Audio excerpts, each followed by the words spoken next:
It's another day, another vlog tayo at tayo na naman ay mag-update sa ating channel. At bihira tayong makapag video kasi busy tayo ngayon sa trabaho para sa ekonomiya ng pamilya. At andito tayo ngayon sa Batucam Sur, mga kagulong. At syempre merong activity ang Red Cross kung saan ngayon ay National CPR Day towards shipping culture towards CPR-ready Philippines, brought to you by Philippine Red Cross and Camarines Sur Red Cross Chapter. Alright, syempre salamat tayo sa mga subscribers. Thank you sa mga silent viewers. Maraming salamat sa mga magsusubscribe pa sa mga baguhan sa ating videos. Pasubscribe naman po. At syempre sa ating mga OFW na walang sawang sumusuporta sa ating channel at sa ating mga kapamilya. Maraming salamat sa inyo. Alright, ang inyo pong panonood ay malaking tulong na po yan sa akin at sa aking pamilya. Please don't skip the ads. Diyan tayo magkakaroon ng revenue. Ayan, at andito tayo ngayon sa Barangay San Roque, Batucam Sur, kung saan magkakandak ng technical sessions on livelihood training program. Kasi may ayudang ibibigay ang Philippine Red Cross. Alright, bago sila bigyan ng ayuda, yan ang kaibahan ng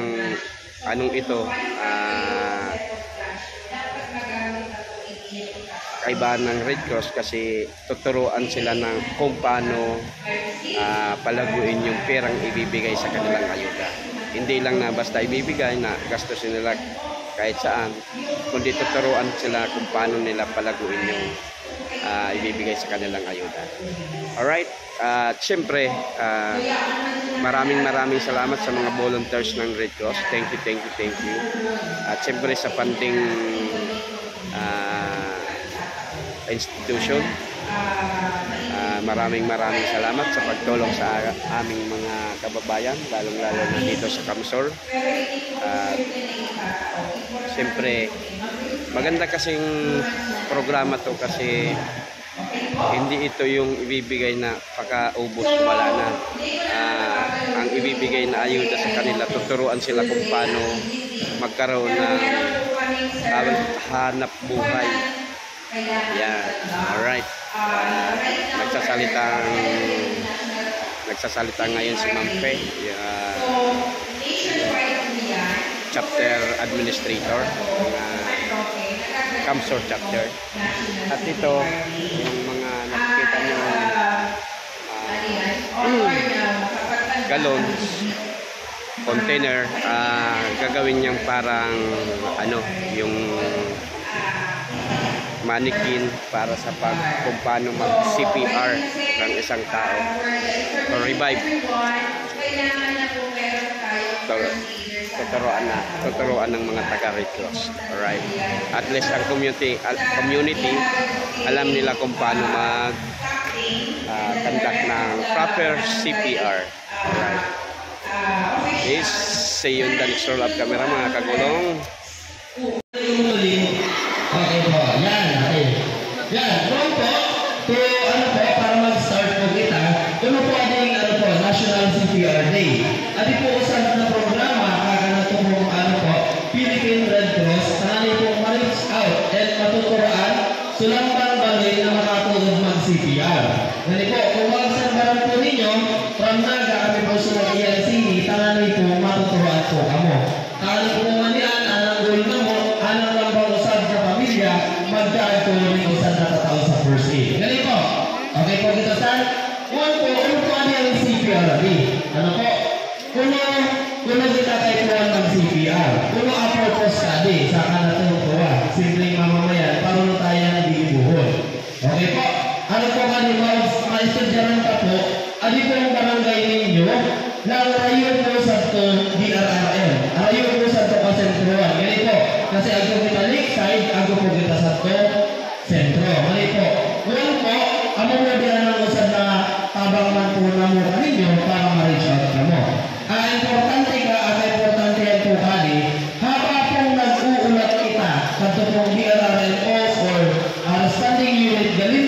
sentro, medyo arayo kita.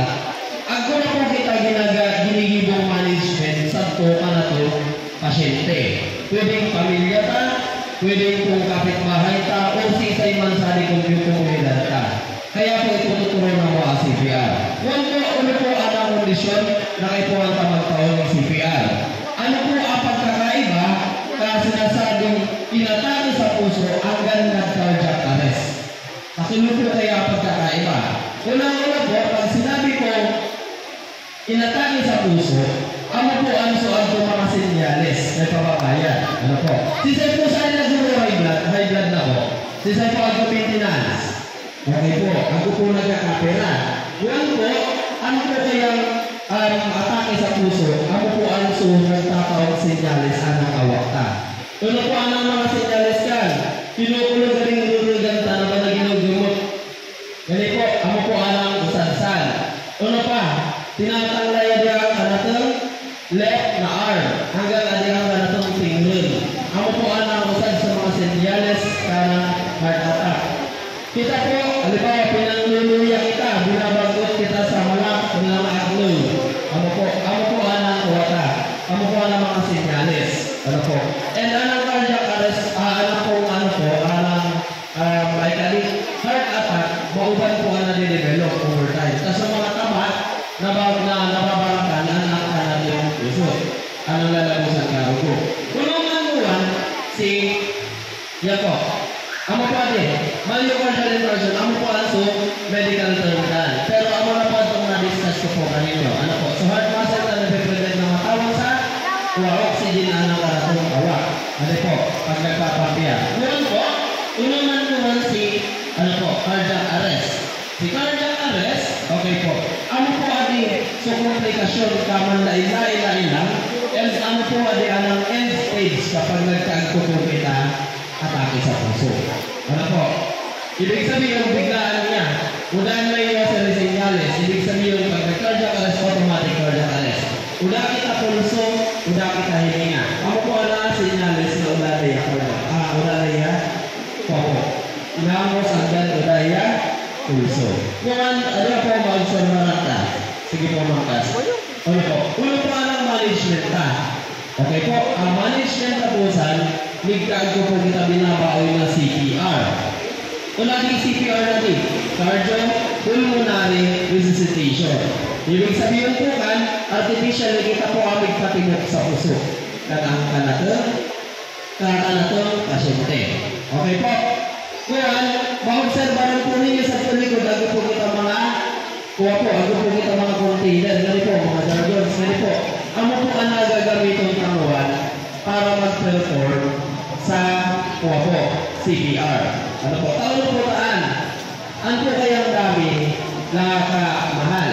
Gani po, at least, po, ako kita sa baloy. Dini po ta po yung localized. Kinuno po nag-improvise po kita. Kinuno po so available sa tubalita na pwede kang magamit na nakakaagid sa awak katawo. Amo po ang gagamitin ka, which is amo po ang mga jargons na nababayan po rin sa likod. Ako po kita sa example.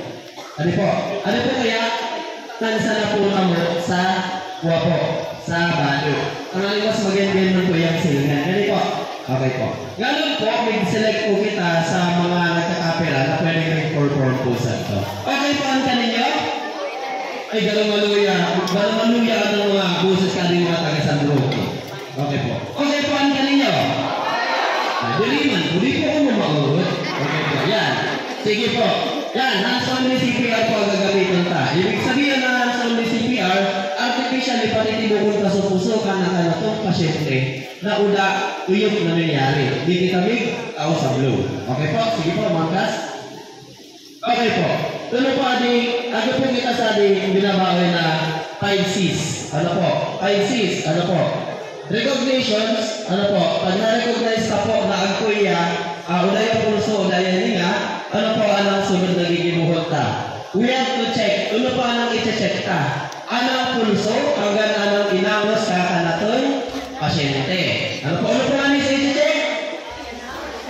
Kung saan mo inamos, very good talaga si Mami. Okay po. Kaya na, pag na-check na, asunod na pong gigibuhot is ano po? ano po kita, may goal po kita, may head po kita sa tabang. Okay po. Siyempre, dito po ang tayo i-survive na kita sana. Dali po, okay. Afterwards, nakapalayan kita sa tabang, isa kita pwede mag-head sa tabang. Inat na inat, sali po ka na itong barangay. Kago po kita mga responsable sa ding barangay captains and barangay officials na pwedeng makatabang ka na to. Dali po. Okay po. Para na, sunod na po ang gigibuho kapag nakakulay ka, ano po, kaya po ang tatong mag-compress. Ano po, mag-compress po kita. Ano po ang gagamitin ta? Ano po ang alam po, heel of the palm. Ano po, ano po ang heel of the palm. Ano po Captain Robo, ano po ninyo kadi? Okay po, ano po ang nagagamitin ta? Okay po. Sari naman niya yan dibubutan. Ano po, iko-compress na yan sa heel, sa center catches. Ano po, sa center catches. Ano po, sabi po sa may between vertical line, mamayag po ninyo, salita po ang dibubutan. Okay po. Sunod, ano pa gigibuhon ka? Sa center of the chest, sunod ma-compress na po kita. Pira po ang compression rate. Ibig sabihin, amo po adi anang dapat na compression na maaking sa loob po kausap na minuto. Kaya po ang po, mag-compression sa 100 to 120 sa loob sa nakausap na minuto. Kaya po mani, medyo maluya, mas makusugay dawan. Kaya po mani, okay, suri na nanay, hindi na maulit. Yan, okay po, 100 to 120. Okay, gaano po ang kararan? Dali po, at least 2 inches to 5 centimeter. Or araw po ang kararan, maasad po, ay tumuruta po, halos araw po ang kararan. Anong kayo po ang tamang i-compress? Ano po? 2 to 2.4 inches. Okay po. Kung po kita, sige po. Next slide po. Okay po. Ako pa rin. Correct depth. Dapat po na maararon. Maintain compressions. 120. Okay. Allow conscious recoil. Ibig sabihin dapat magbalik sa dating shape. So, rurigan ka itong kanato. Pasyente. Okay po. Kung minimize interruption, kung agupusan RM. Isipin na niya RM? Registered marites. Kung ano yan nangyari ka, diri po kita ka ng kapit ko. Diri ko sa nakita. Dali po, kaagawin ka mabuhay sa kanato. Pasyente. Sunod, avoid overventilation. Okay, dali na po adi kay Malta si hands only CPR na sa naku kita. Okay po, next. Okay po. Kung po kita, pumupundo. Halimbawa nag-CPR na kita, pumupundo kita pumupundo mag-CPR.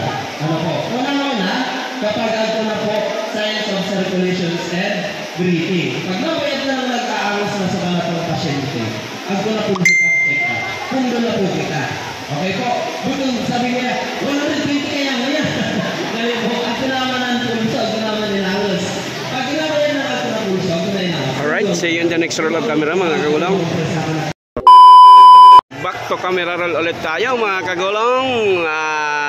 Ayan, preparing tayo para sa demonstrations how to conduct proper CPR. Alright. Mag-aano tayo ng tamang pamamaraan ng pagsi-CPR.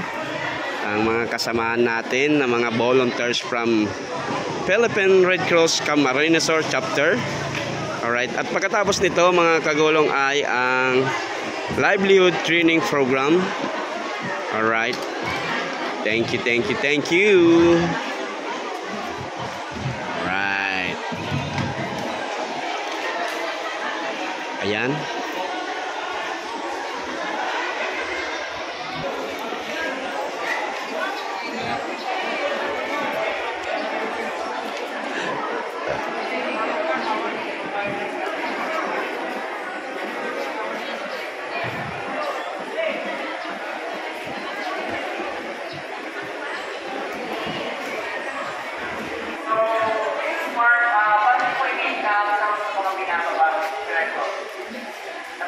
Correlation of the technical livelihood and assistance po na tinatawag sa Red Cross parang sa mga boarding na Red Cross pagtawag araw sa bago from our witnesses to our speakers assistant dahil pwedeng puro material na bagay lang. No? So hindi po related din sa pagtawag sa tao. Minsan hindi kita ma-accommodate kasi gani marayo ang bulan sa likit, tama? Marayo. So ano ang iibuhon na? Never na habang on the way pa lang sa kanila. So, Siguro na po yung parang sa iba man, so parang ever na may mangyari, pero hinahagan ni Ferme, sana yung mangyari. Pero if ever na sinakaipuan, at least naginigibo na kita habang nag-aahalan kita. Ano po? So, muna po, pagbigyan lang po ito kami kasi iraranta, tutugtog niya tama at the same time para may mga kapunta po pagkatapos sa Balinawan. Ano? So, kapag po kita, yan po kung nagkakalas na po, Tanong Jerican ang ginagmi, kasi po ang tagas ng Jerican, malas-malas lang, tunay nila lang sa tao. Pero, ang sabi ko, lalo-lalo po naman sa likod, dahil naman po pagkauton ang mga Jerican. Nakakita po dyan, biglaan ka rin tubig sa araw. Tama po, ginamit pa. Kaya sa naman po sa mga nagdarara ni Jerican, salamat po. Palakpakan na po si nagdarara ni Jerican. Salamat po marami. So, una po, hindi po sa akin, hindi po ang Jerican, isang halimbawa ang isang tao na nag-arrest. No? Kung anong i-apply ka, kung anong i-ibuta, hindi po sa tao. Ano po? So, circumstance or dissemination, kapos po kinamalohon. Then, we will get back CPR. At sa CPR, hindi po, ang naiinit sa TV is nagkakahalukan. Tama. Dahil po siya nagkakahalukan. Itatakuan siya ni Duro. Uling hangin. Pero this time po, hindi po ang inaabot na CPR hands only.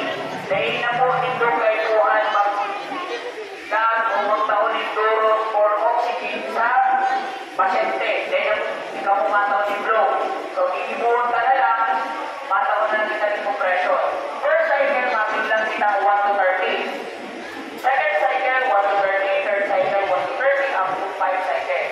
So, ibig sabihin, dirang cycle, dirang chest compression, iibuhon na total. 5 times 30, dirang po.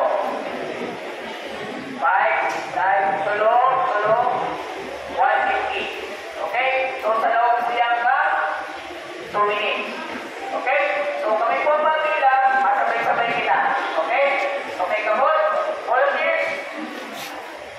Volunteers, bagay na lang mga participants. Lapit kayo sa mga participants. They walk through along the line, check, and to help out. Okay?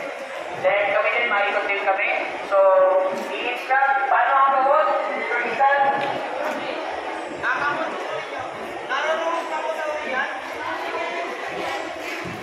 okay. Naroon po ako sa kanya. Okay. Anong hindi po punta po? Para medyo kita. Una, ang Jerican po, ipupunta ko sa nakapunta. Para nakapunta. Alin po nga na nagagamiton? Ay, very good. Okay po. Then, alin po ang dominant hand po ninyo? Ibig sabihin din, alin po ang ginagamit ninyong pagsuran? Ako po anak ng nasa. Yaro, ako po anak ng nasa sa tumasente. Okay?